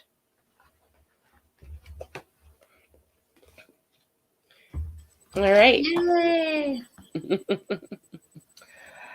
Thank you so much. All right. I'm going to bring everyone back now. Yeah. So, okay. So I have a couple of questions to ask the panel. And in celebration of, Indie Author Day, just getting a feeling of, who are, other indie authors that any of you have read and would recommend to the group, and like why did they resonate, or some of their work resonate with you? Can I recommend? Okay. I'm very excited about, we've got a fellow Inclusive Romance Project member, A.H. Cunningham, and her debut, A Light, is out on Tuesday. And it is, it's so hot. It's a sexy kind of second chance romance. And it's got these characters from across the Black diaspora. And the hero loves romance novels. So that is super yummy. So I'm excited that everybody gets to read her soon. Excellent. Anyone else? Yeah, in historical romance, I think there are a lot of indie authors who are using, because one of the values of being an indie author is you can write the stories that you actually are interested in and care about, and you don't have to be beholden to the publisher. So I think there are a lot of new stories coming out in historical romance from indie authors. And one of the ones that I've been watching and I really admire is G.S. Carr, Carr. Excellent. Okay. So from everybody, what have you enjoyed most about being a self-published author? Let's start with you, Catherine. I really like that as an self-published independent author, I am the owner operator of a small business. And so part of that is the creative product. Part of it is administration and lining up the right people to help me put the product out. Part of it is marketing. And it's just, I have full control over the whole ecosystem. And obviously that adds a lot of work and puts a lot of stress on it. But it also is as if I had started a business as a typist or as a, cat cleaner person. It's a small business and it's writing. So that's my favorite thing about it. Excellent. How about you, Laura? For me, it's a sense of freedom. It's like Catherine said, it's my own business, so I don't have to follow anybody's rules and policies. I don't have to meet deadlines, or if you have a job that you need to do, but you're waiting on somebody else to complete that. Like, there's none of that. It's just me, myself, and my cats, and we just get things done when we want to get things done. So, yeah, it's basically the freedom. How about you, Pascal? There we go. Couldn't click that button. My reason is similar to Catherine's. I like having control. Like, I want to be the final word in all aspects of my author career, and choose who I want to bring in, as opposed to just being assigned an editor or assigned a cover designer. Like, I want to work with the people I want to work with, and I want to manage the whole thing, even though, often you'll find me like on the floor, like, why did I choose this? Because it's super hard. It's, yeah. And it's the business aspects, the creative aspects, all of it. It's overwhelming, and also I wouldn't want it any other way. Right. How about you, Melanie? Everybody else has made some really excellent points. I also want to I love being part of the indie author community. I love there's so many great chances to get to know people at all different levels of this process, and that you can enjoy being a mentor or an educator, and also a learner. There's so much knowledge sharing in the community, which is fantastic. And there's always somebody to agree with me when I want to complain about something, about how hard it is. And maybe they'll offer solutions if I like that, but also they'll just let me vent, which is also great. And how about you, Jen? I just love being able to figure out what being an author means to you on your terms. And so there's sort of that sense of like, there's some indie authors who like work really, really hard on marketing and like getting 6 figures and whatever, like they really got it. There are also indie authors who have a full-time job and just write because it's what they love. And it's beautiful that you can sort of figure out what works for you and like craft that experience for yourself, I guess. And yeah, like Melanie was saying, interacting with people within the indie romance community has been wonderful. I mean, Karma, this community that you've helped build, having that mentorship program was really great too. Catherine is a wonderful friend, and just being able to work through it all together. Like I was an experimental physicist, so I always like getting my hands dirty and not just, letting someone else tell me what to do. So it's really nice to be able to just like have that experience now. And it's really fun. Like it's nerve wracking. You're just like, is this book going to do well? I don't know. You'll have all this self-doubt, but we're all going through it together. So, it's really nice to have that community to fall back on and bond with. Definitely agree. How about you, Tara? I think in some ways I'm going to echo what a lot of the other authors have said, that, you discover your inner control freak when you're suddenly like, no, I am the only one who knows how to separate this story properly. And then I think there's also just the freedom to sort of really be flexible and responsive to the market. You can sort of throw something up fairly quickly if the world changes in some way that means that this story that you've had sitting on your hard drive really needs, like, is in, talking about something that's happening in the world right now. And also the idea that you can sort of, as Jen alluded to, work on growing your audience in the way that you want to, and not have, just setting your own expectations and then working towards those in the way that works for you. Yeah, no, I definitely agree with a lot of like all of y'all have been saying. And what I enjoy most about being a self-published author too is just, aside from just the actual community and the camaraderie that like we kind of learned from this whole group. I've learned from talking and working with so many other indie authors, but also just kind of like the freedom and the different flavors of creativity behind the work that happens when you're when you're a self-published author. You get to spread your wings a lot more in what you would want your story to be, and you feel a little bit less reins on what you want to do that's more of the mainstream. If you wanted to play around with some of the creativity behind your characters, and how like your world building goes, you get to play around with that. And so like there's so many different flavors of romance styles and voices that come out of being an independent author that I've really appreciated from this community. So I know we got a time for our raffle. So I'm going to pass that over to Catherine to see if we can do some raffle drawings.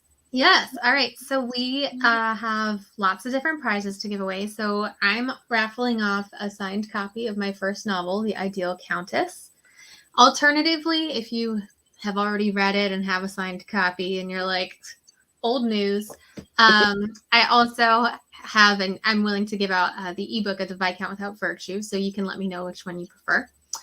So the winner of this prize is, I'm using a random number generator to pull from people who've commented. So if you want to enter the raffle for some of the other prizes and you haven't yet, put a comment, any comment in the chat right now. But my winner is,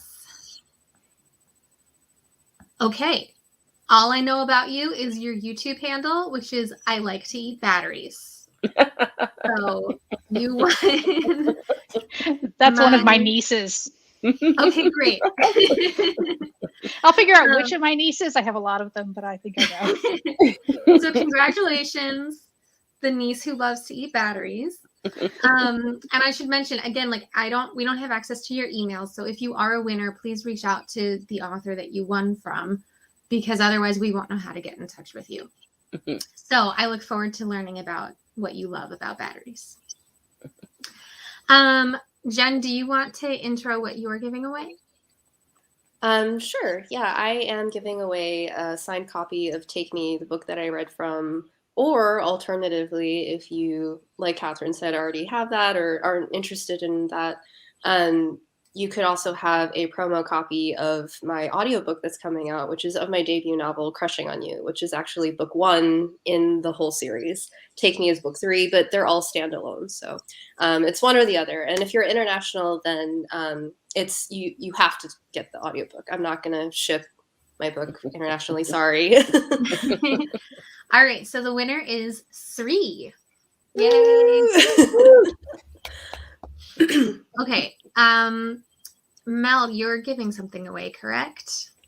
Right. Yes, I am giving away a signed copy of Cappuccino for Callie, which I read from today. Unless you're international, in which case you win an ebook, because same thing, mailing. Or if you've already got that, I have a back catalog, so I can fill up your mailbox with any number of things. But all right, and the winner is Megan Clark. Woo! All right, Megan. Pascal. I put the book away, but here it is. Pretend the invisible copy of my book, which has all the magic in it. Yeah, I'll do a signed copy too. And okay. Yeah, I think same as Jen. So international, love to send you an ebook, and I'll ship it to the US.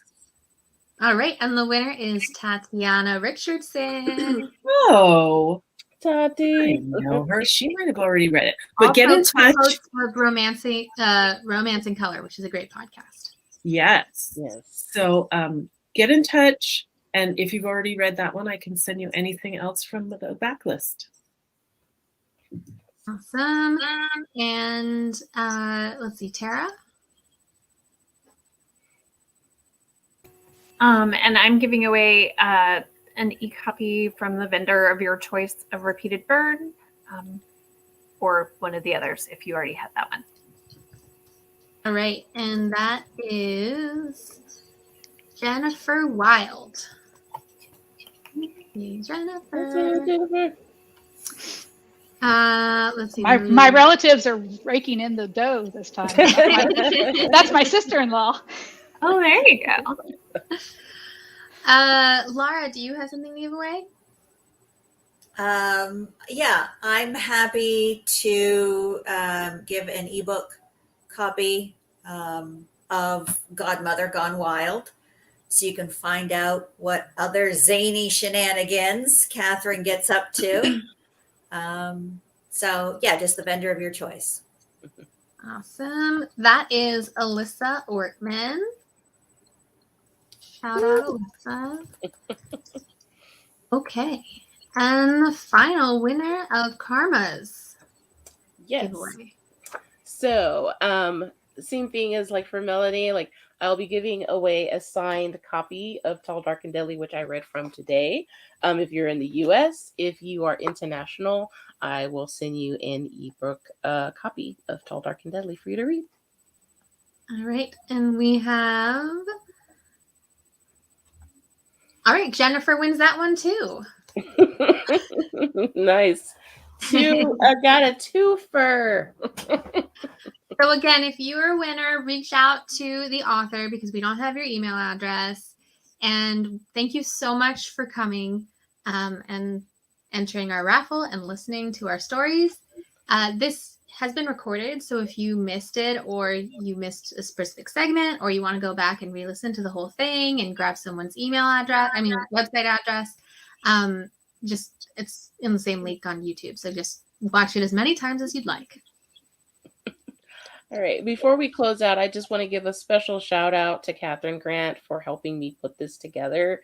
Her ingenuity and helping me plan out events that are floating around in my head cannot be understated. So thank you so much, Catherine, for helping me organize this. Thank you for being a fearless leader. Yes. All right. Everyone have a great night. And thanks everyone for joining and participating with our indie author event.